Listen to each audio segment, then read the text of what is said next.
Վերադառնալով ադրբեջանական նավթամթերքի ներմուծման, ուզում եմ ասեմ, որ Հորմուզի նեղուցի շուրջ առաջացած ճգնաժամը Հայաստանի Հանրապետության քաղաքացիներ եւ տնտեսությունը շատ ավելի շոշափելի ձևով կզգային, թե նավթամթերքի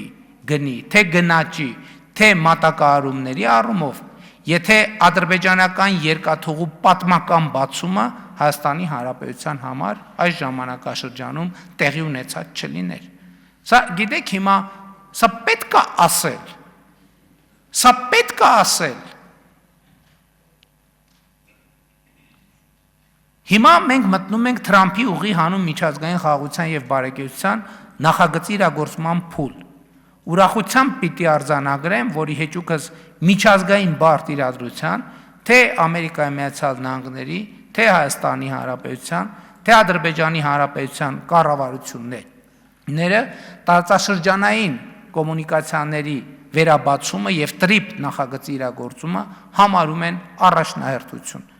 Սա բխում է այն գիտակցումից, որ նախագծի իրագործումը մեր տարածաշրջանում երկարաժամկետ, կայուն եւ հուսալի խաղաղության կարևոր հենասյուն է դառնալու։